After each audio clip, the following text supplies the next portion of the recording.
Cordoba, Spain. Telah lahirnya seorang tokoh wanita yang diberi nama Lubna atau dikenali sebagai Labna.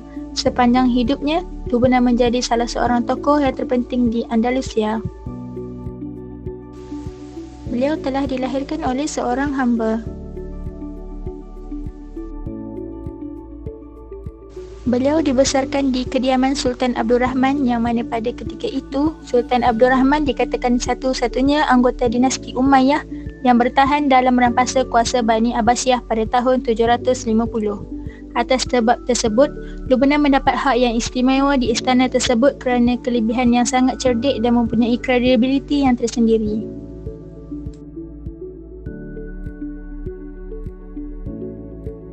Beliau yang hanya anak seorang hamba menaikkan taraf hidupnya dengan memanfaatkan kelebihan yang beliau miliki. Beliau telah menjadi setiausaha dan juga jurutulis Sultan dan puteranya iaitu Al-Hakam III Ibn Abdul Rahman yang telah memberikan akses kepada Lubna untuk menguruskan perpustakaan yang dianggap penting pada ketika itu. Selain itu, beliau juga bertanggungjawab untuk mendapatkan sumber bagi bahan bacaan. Dikatakan juga beliau pergi ke Kahirah, Damsyik dan Baghdad bagi mendapatkan buku-buku tersebut. Beliau juga berperanan sebagai jurutulis dan penulis. Bukan sahaja menyalin buku, beliau juga diberi tugas untuk menterjemahkan teks yang sulit dan rumit. Ianya termasuklah karya Euclid dan Archimedes. Lubna juga berpendapat bahawa pengetahuan haruslah dikongsi bersama. Semasa beliau berjalan ke Istana Umayyah, beliau akan berkongsi pengetahuannya bersama anak-anak tempatan dan menolong mereka membaca. Malah beliau juga ada memberikan bahan bacaan yang mudah dibaca dan difahami untuk membantu mereka dalam pembacaan dan juga pembelajaran. Lubna juga ada memberikan persamaan dan soalan yang perlu untuk diselesaikan.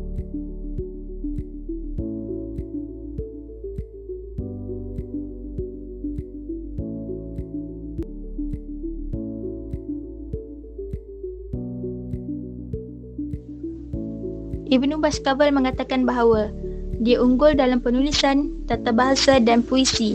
Dia juga mempunyai kemahiran yang berskala besar iaitu mahir dalam sains dan juga matematik.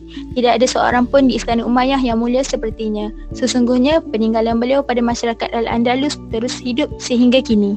Seorang penyelidik bernama Kamila Syamsi mengatakan bahawa terdapat konflik pengenalan tokoh pada ketika itu. Salah satunya memang Lubna yang mempunyai kemahiran dalam bidang matematik, jurutulis, penulis dan penyair, tetapi beliau juga adalah penjelajah pasar buku Arab yang mana beliau mencari karya yang perlu ditambahkan ke perpustakaan kerajaan.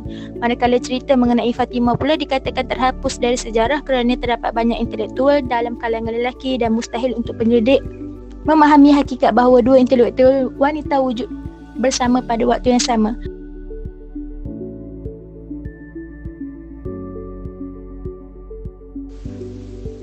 Mengapakah tokoh perlu dikenali? Tokoh perlu dikenali kerana karya dan sumbangan mereka telah memberikan impak yang besar dalam dunia keilmuan pada hari ini. Selain itu juga, semangat perjuangan mereka perlu dicontohi dan diinspirasikan dalam kehidupan kini.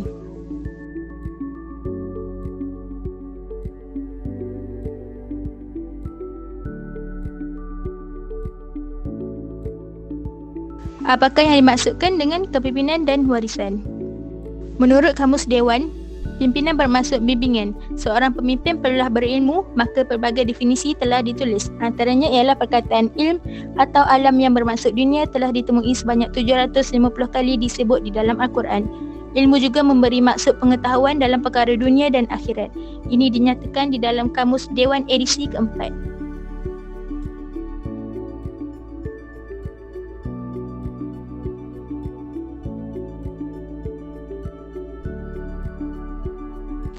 Tokoh wanita negara.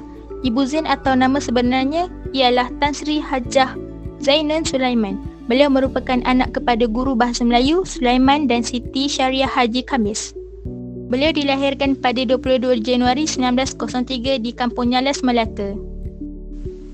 Beliau telah mendapat pendidikan di Methodist Girls School, Tengkera, diikuti dengan Tengkera School sehingga lulus Junior Cambridge.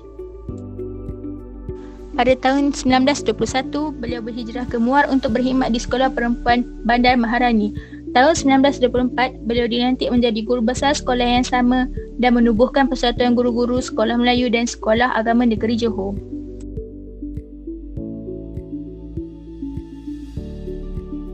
Ibu Zain turut menyalahkan lagi kecintaannya dalam mendaulatkan bahasa Melayu dengan Usaha dan peranan aktifnya dalam penubuhan Dewan Bahasa dan Pustaka pada tahun 1958. Beliau juga merupakan salah seorang pejuang wanita. Ibu Zin turut memainkan peranan dalam mendaulatkan bahasa Melayu. Beliau terlibat dalam Kongres Bahasa dan Persatuan Melayu pada tahun 1956. Sehingga tertubuhnya Dewan Bahasa dan Pustaka pada tahun 1958. Beliau telah diberikan beberapa anugerah penghormatan dari dalam dan juga luar negara. Antaranya ialah Pingat Ibrahim Sultan 1947, Johan Mangkunegara 1958, Pingat Lady of Myanmar dari Kerajaan Myanmar dan Pingat Tun Fatimah 1974.